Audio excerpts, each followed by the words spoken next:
White landlord kicks out. Black veteran, what happens next, shocks the town. He stood still as the town held its breath.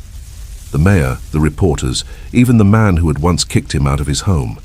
Everyone was silent as Jerome Carter stepped up to the wooden stage outside his new house. The house they had built for him. The same man they once ignored. The same man they had left to sleep in a rusty truck. His voice, steady and low, cut through the silence. I never wanted a spotlight. I only wanted peace, a roof, a place where I could feel like a man again. And in that moment, no one saw a homeless veteran. They saw a hero. They saw the truth. And the town that once turned its back now stood in awe, waiting for what he would say next. Before we reveal how this incredible moment came to be, make sure to like this video and subscribe to the channel so you never miss a powerful story like this one. Now, let us take you back to where it all began. The sky hung low over Elmbrook that afternoon, as though the clouds themselves were uncertain about what kind of day it would become. A soft drizzle misted the cracked pavement of Maple Street, where old brick buildings whispered stories from decades past. In one of those modest buildings lived a man named Jerome Carter, 69 years old, lean and slow-moving, but still upright, with a soldier's poise. He lived alone in a one-bedroom apartment on the top floor of a weathered brownstone. Most folks in the area didn't know much about him other than he had been there for years and was always polite to the children who played on the sidewalk. He wore a worn military cap and had a quiet way of saying hello that somehow made people feel seen. Jerome had once served in the United States Army. He had fought in Afghanistan and Iraq. Not that anyone around here knew the details. He never volunteered stories about the war. He was the kind of man who folded his laundry precisely, who cooked every meal with care even if it was just for one, and who still shined his shoes every Sunday as if expecting an inspection. His apartment was filled with books and old photographs, medals in a shoebox, and a faded American flag folded tightly in a wooden case. The building had been owned by Mrs. Langley, a kind old widow who had always kept rent fair and who once told Jerome that having a veteran in the building made her feel safe. But Mrs. Langley had passed away 2 months earlier, and the property had been sold to a developer named Richard Hale. Richard was a man in his mid-40s with slick hair, a stiff jaw, and an ambition that dripped from every expensive suit he wore. He was known in Elmbrook as the guy who bought cheap properties, kicked out the old tenants, and turned buildings into sleek apartments with granite countertops and sky-high rent. Jerome first met Richard on a chilly Thursday morning when the man came striding into the building with 2 assistants and a clipboard. The encounter was brief. Richard had given him a cold nod and kept walking, eyes scanning the hallway like a hunter sizing up his prey. Jerome didn't think much of it at the time. He had seen plenty of landlords come and go, but something in the way Richard looked at him felt different. Not curious, not annoyed, but dismissive. As if Jerome was not just a tenant, but an inconvenience. 2 weeks later, a letter slid under his door. The notice was typed neatly on official stationery. Dear Mr. Carter, this letter serves as a formal notice to vacate the premises at 1432 Maple Street within 30 days of receipt.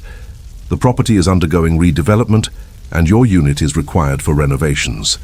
Failure to comply will result in legal action. Jerome read it twice. No mention of relocation assistance, no alternative offer, just a demand. He folded the letter quietly and placed it on his kitchen counter next to a bowl of apples. Then he sat in his armchair by the window, watching the children race their bikes down the sidewalk as raindrops tapped against the glass. The next morning, he visited the leasing office in town to inquire whether he had any rights or recourse. The woman behind the desk told him that because the building was being redeveloped, the owner had the legal authority to ask him to leave. Her voice was gentle, but her eyes were distant, like someone reciting a rule they had no power to change. Jerome thanked her anyway. That night, he began packing his books into old cardboard boxes he kept in his closet. As the days passed, neighbors began to notice the quiet absence of Jerome's usual routines. The children missed his wave from the window. Mrs. Donnelly, downstairs, noticed she hadn't heard his radio playing jazz through the floorboards. but no one knocked. No one asked. They assumed he was moving on by choice, or maybe they were afraid to get involved.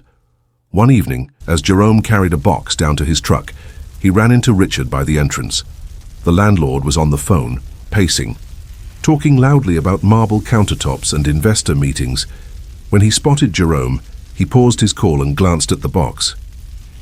"Good. You're making progress," he said flatly. "I hope you'll be out by the deadline. We have contractors starting soon." Jerome looked at him for a long moment. His voice remained calm. "Yes, sir. I'll be gone." There was no anger in his tone, no bitterness, just a quiet dignity that somehow made Richard uncomfortable. The landlord offered no thanks or farewell. He simply turned and walked away, continuing his phone call as if Jerome were just another piece of old furniture being thrown out. On the morning of the final day, Jerome carried the last of his things to his truck. The sky was gray again, the kind of gray that seemed to press down on a person's shoulders. He took one last look at the building, at the bricks that had sheltered him for over a decade, at the stairs he had climbed every day. He whispered something under his breath. Then he got into the truck, shut the door and pulled away without fanfare. By sunset, apartment 3B stood empty. The windows no longer held the soft amber light that once poured out in the evenings. The jazz was gone, and so was the man who had made that place a home. But something lingered in the air, a quiet unease, as if the building itself had lost something more than a tenant, something no granite countertop could replace. Jerome Carter did not go far. After leaving the building he once called home, he parked his old pickup near the edge of Jefferson Park, beneath a line of trees that offered little shade, but enough cover to make it feel like a place rather than a position. The truck was old but functional, and Jerome kept it tidy. He folded a wool blanket on the passenger seat each morning and used a small thermos for coffee that he refilled at the gas station down the road. He washed at the public restroom near the park tennis courts and always made sure to leave it cleaner than he found it. Days passed. People came and went. Children laughed in the park. Joggers jogged. The world turned as it always had. But one evening everything changed with a single sound. A sharp cry that cut through the warm twilight like a whistle in a battlefield. Jerome had just settled into his seat with a paperback when he heard it, a boy shouting, tires screeching. Then the unmistakable thud of panic. Without thinking, Jerome sprang from the truck and ran. His knees ached, but he moved with the speed of muscle memory, not thought. Just ahead, a small boy had tripped chasing a stray ball into the street, and a black SUV was bearing down fast. The driver slammed the brakes, but momentum is a cruel thing. Jerome lunged forward and wrapped the child in his arms, rolling them both onto the grass, just as the bumper missed them by inches. People screamed. Someone called for help. The SUV skidded to a halt. But for Jerome, all sound seemed muffled except for the boy's shallow breathing and the pounding of his own heart. The child looked up dazed and wide-eyed. He couldn't have been older than 8. His sneakers were mismatched and his backpack had burst open, spilling notebooks across the grass. Jerome gently sat him up, brushing dirt from the boy's cheek. "You all right, son?" he asked softly. The boy nodded, tears in his eyes, but no words. Within minutes, the park buzzed with people. A woman came running, hysterical. It was the boy's mother. She threw her arms around him, trembling. Behind her came another figure, striding fast, with a mix of fury and fear. Richard Hale. The moment Richard saw Jerome kneeling next to the boy, his face contorted. For a moment it was unclear what he would say. Jerome rose slowly, dusting his hands off. He nodded once to Richard, who looked back and forth between the boy and the man. "He saved him," the boy's mother cried. "That man saved your nephew." Richard stared at Jerome with something more complex than anger. Confusion, shame, recognition. He opened his mouth but said nothing. Jerome simply returned to his truck. No speech, no dramatics. Just the quiet return of a man doing what needed to be done. What he did not know was that someone had filmed it all. A teenager in the park caught the moment on video from start to finish.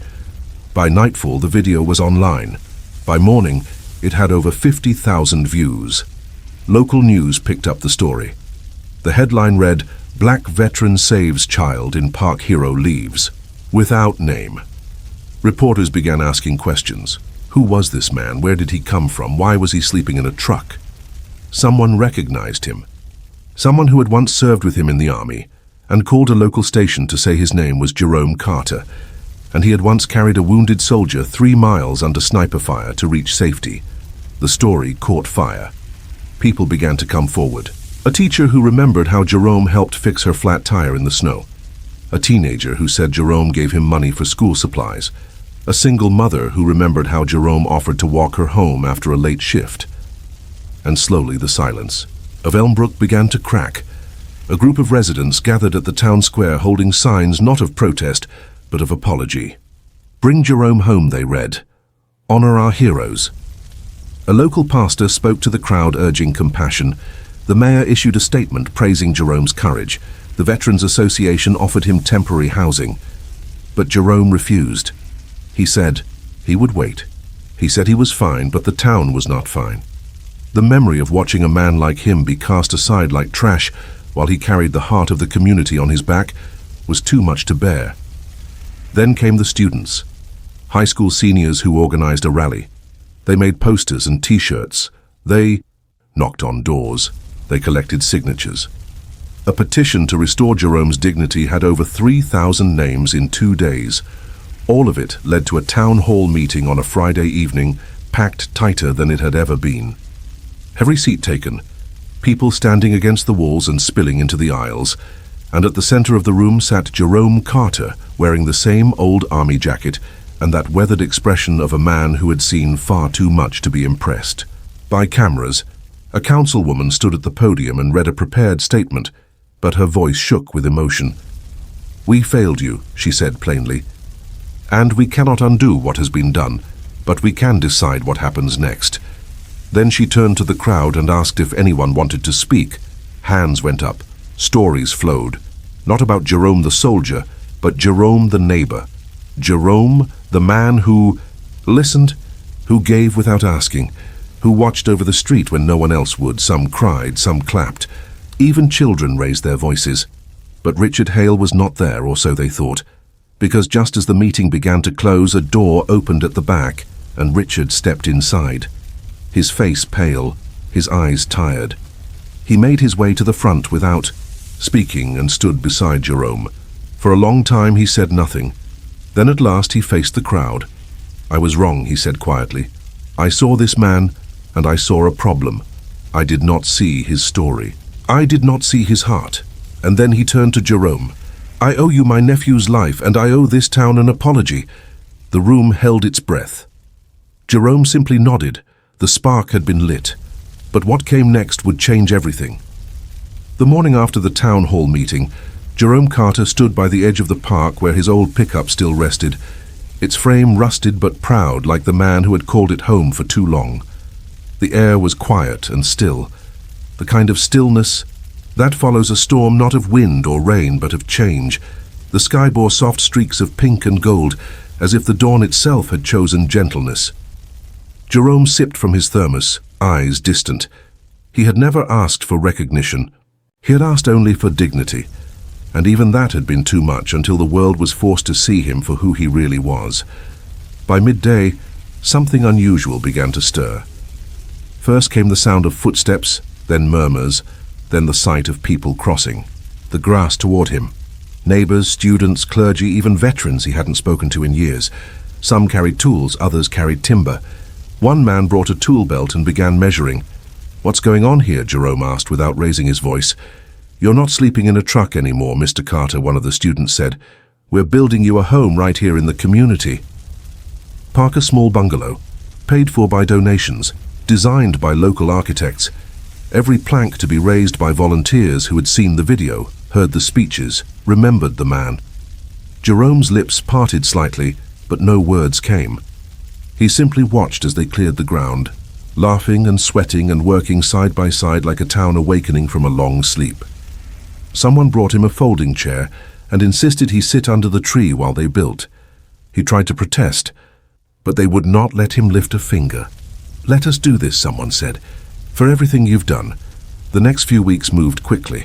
Local media covered the story daily. Donations poured in not only from Elmbrook, but from cities across the state. Veterans groups offered to furnish the new home. Children painted, signs with handprints and messages of welcome. A retired chef volunteered to cook him his first meal in the new kitchen.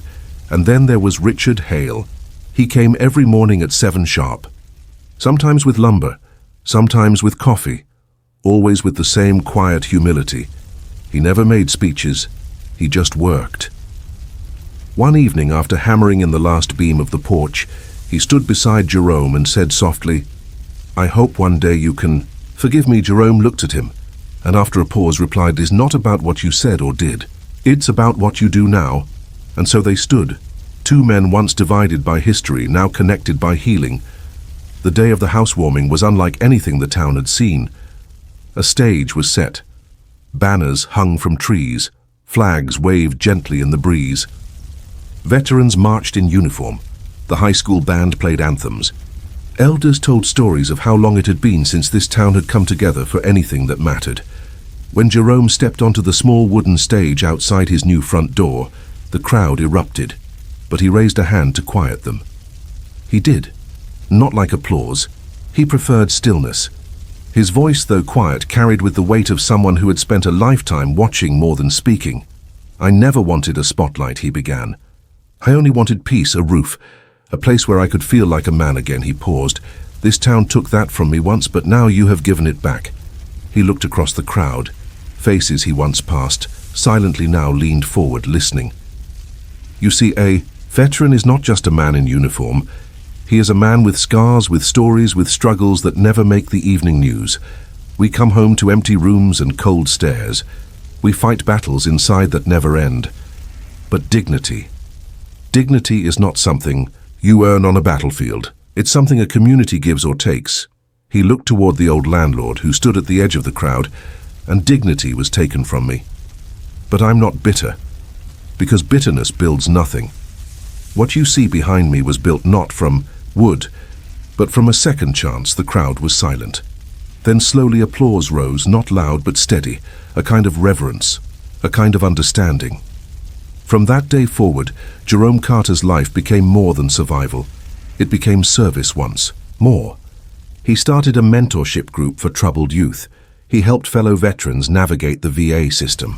He visited schools to speak not about war, but about resilience.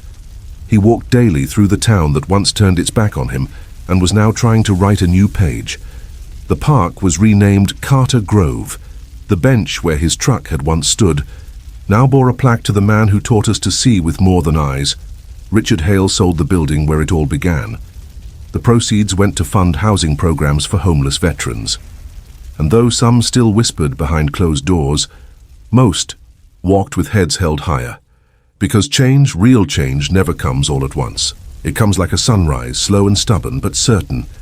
And Jerome Carter, the man who had been cast out, the man who had been judged by his skin and not his soul, now walked the streets of Elmbrook, not as a ghost, but as a guide. The boy he saved came to visit often. His name was Eli. He now dreamed of becoming a firefighter.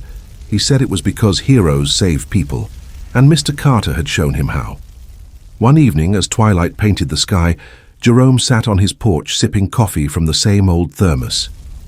Birds sang, wind rustled leaves, a child's laughter echoed from the swings nearby. A neighbor passed and waved. "Good evening, Mr. Carter." He smiled and nodded. Evening, and for the first time in a long time, those two words didn't carry the weight of survival. They carried the warmth of belonging. If this story moved you, don't forget to subscribe to our channel for more powerful and eye-opening tales, just like this one. Hit the notification bell so you never miss a story that speaks truth, inspires, change, and reveals the humanity in all of us. Your support helps us keep telling the stories that others don't.